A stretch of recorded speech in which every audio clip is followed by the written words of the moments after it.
Hello నేను మిసేసరు ఆంధ్రప్రదేశ్లో జరిగినటువంటి మద్యం కుంభకోణం తాలూకు వ్యవహారం ఇప్పుడు లోక్సభకు చేరింది. లోక్సభలో నర్సరావుపేట ఎంపీ శ్రీకృష్ణదేవరాయలు ఒక ప్రశ్న వేశారు.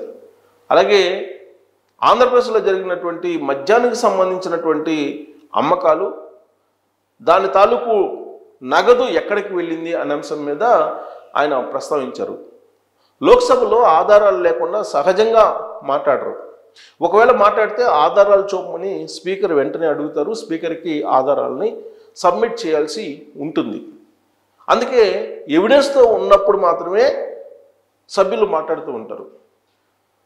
2000 కోట్ల రూపాయలు తరలించారు విదేశాలకి అనేది అతిపెద్ద ఆరోపణ శ్రీకృష్ణదేవరాయలు చేశారు లోక్సభ వేదికగా చేసుకుని.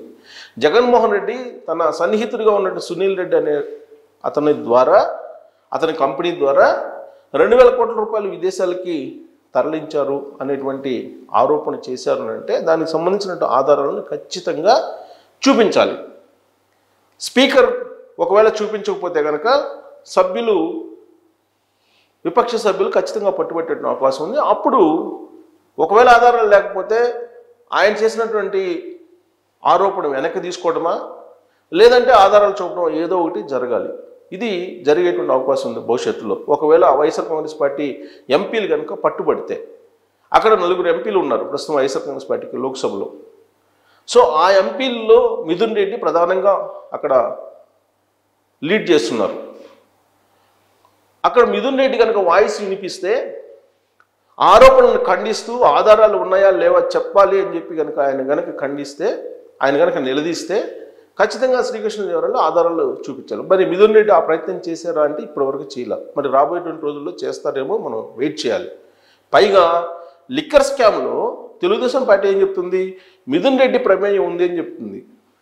రాష్ట్ర వ్యాప్తంగా జరిగినటువంటి కుంభకోణంలో ఆయన ప్రమేయం ఉంది అని చెప్పి ఆరోపణలు చేస్తూ ఉన్నారు. దానికి సంబంధించి సిఐడి ఆల్రెడీ ఒక విడత విచారణ కూడా సాగించింది. ఎక్సైజ్కి సంబంధించి ఏం జరిగింది మొత్తం అని. సో కాబట్టి ఈ మొత్తం వ్యవహారం ఇప్పుడు మిథున్ రెడ్డికి కూడా చుట్టుకునేటువంటి ఛాన్సెస్ ఉన్నాయి. అందుకే బహుశా ఆయన నిలదీయలేదేమో అనిపిస్తూ ఉంది. వాసుదేవరెడ్డి ఉన్నారు. మరి వాసుదేవరెడ్డి ఆల్రెడీ కీలకమైనటువంటి ఆధారాలు ఎక్సైజ్కి సంబంధించి ఆయన ఇచ్చారు అనేది. అప్పట్లో డిస్టిలరీలు ఎవరి పేరు పైన ఉన్నాయి, డిస్టిలరీలు ఎవరెవరికి ఇచ్చారు, అసలు పర్మిషన్ ఎవరికి ఇచ్చారు, ఎవరి ద్వారా ఇవన్నీ తయారు చేయించారు, ఈ వివరాలన్నింటినీ కూడా సిఐడి సేకరించింది. దాదాపు 26 కంపెనీలకి ఈ మద్యం తయారీ అనుమతిని ఇచ్చారని చెప్పి కూడా ప్రాథమికంగా తెలుస్తుంది. మరి డిస్టిలరీలన్నింటినీ కూడా ప్రభుత్వం తన స్వాధీనంలో పెట్టుకొని వాళ్ళకి కావాల్సినటువంటి వాళ్ళకి ఇచ్చింది అనేటువంటి విషయాన్ని శ్వేతపత్రం రూపంలో మద్యం కుంభకోణానికి సంబంధించి తెలుగుదేశం పార్టీ బయటపెట్టినటువంటి అంశం. అసెంబ్లీ వేదికగా అసెంబ్లీ బయట ప్రస్తుతం ఉన్నటువంటి ముఖ్యమంత్రి చంద్రబాబు నాయుడు గారు అనేక సందర్భాల్లో చెప్పారు, ఢిల్లీని మించినటువంటి కుంభకోణం ఆంధ్రప్రదేశ్ది మద్యం కుంభకోణము, కాబట్టి దీని సంగతి చూడాలి అని చెప్పి ఆయన చెప్తూ ఉన్నారు. అయితే ఇక్కడ శ్రీకృష్ణదేవరాయలు గారు బయటపెట్టినటువంటి కీలకమైన అంశం ఏంటంటే లోక్సభ వేదికగా విదేశాలకు డబ్బు తరలి వెళ్ళింది అనే ఆరోపణ. అది నిజమైతే ఈడీ రంగంలో దిగాలి. ఈడీ రంగంలో దిగి విదేశాలకు డబ్బు వెళ్ళింది కాబట్టి ఎలా వెళ్ళింది, ఏ కంపెనీ ద్వారా వెళ్ళింది, అది హవాలా ద్వారా వెళ్ళిందా లేదంటే అఫీషియల్గా వెళ్ళిందా అనేటువంటి విషయాన్ని తేల్చాలి. సాధారణంగా ఇలాంటి ఆరోపణలు వచ్చినప్పుడు ఈడీ డైరెక్ట్గా ముందుకు వస్తుంది. మనం ఉదాహరణగా తీసుకోవచ్చు తమిళనాడులో మద్యం కుంభకోణం జరిగిందని చెప్పి ఈ మధ్యకాలంలో వచ్చినటువంటి న్యూస్. ఆ కుంభకోణం వెనక కవిత ప్రమేయం కూడా ఉంది అనేటువంటిది కూడా న్యూస్ వచ్చింది. ఈడీ కూడా ఎంటర్ అయింది.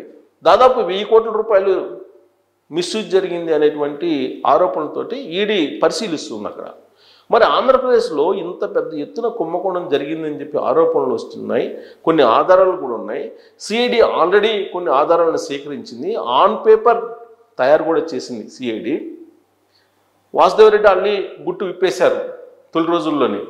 కూటమి ప్రభుత్వం ఏర్పడినటువంటి తొలి రోజుల్లోనే వాసుదేవరెడ్డి ఎక్సైజ్ శాఖకు సంబంధించినట్టు ఆయన కీలకంగా ఉన్నారు. సో ఆయన మొత్తం గుట్టు విప్పేశారు. ఆయన ఇళ్లకు వచ్చేసి సిఐడి పోలీసులు అప్పట్లో ఫైళ్ళు తనిఖీ చేశారు, ఆయనకున్నటువంటి లాకర్లు తనిఖీ చేశారు, ఆయనకున్నటువంటి బినామీల గురించి తెలుసుకున్నారు, ఇవన్నీ కూడా తెలుసుకున్నారు. కాకపోతే ఆయన ఇంకా అరెస్ట్ చేయలేదు. ఆయన ఇచ్చినటువంటి క్లూల ప్రకారం మరికొంత విచారణ వేగవంతం చేశారు. వాళ్ళ విచారణలో తేలినటువంటి అంశం ఏంటంటే డిస్టిలరీలు తయారు చేసినటువంటి మద్యం ఎంత, వాళ్ళు గోడౌన్స్కి ఎంత తరలించారు, గోడౌన్స్ నుంచి దుకాణాలకి ఎంత తరలించారు, దీనికి సంబంధించి ఎక్కడా కూడా డాక్యుమెంట్ పర్ఫెక్ట్గా లేదు అనేది. దానికి కారణం ఏంటంటే కూటమి ప్రభుత్వం ఏర్పడిన తర్వాత ఫైళ్ళు కొన్ని తగలబడ్డాయి.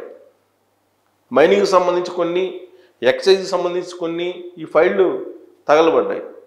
కొన్ని సర్వర్స్లో కూడా మిస్ అయ్యాయని చెప్తున్నారు ఇప్పుడు. ఎందుకంటే సర్వర్స్ని కూటమి ప్రభుత్వం ఏర్పడినటువంటి ముందు రోజుల్లోనే షట్ డౌన్ చేశారు. వైఎస్ఆర్ కాంగ్రెస్ పార్టీ అధికారంలో ఉన్నప్పుడే ఒక 4-5 రోజులు షట్ డౌన్ చేశారు.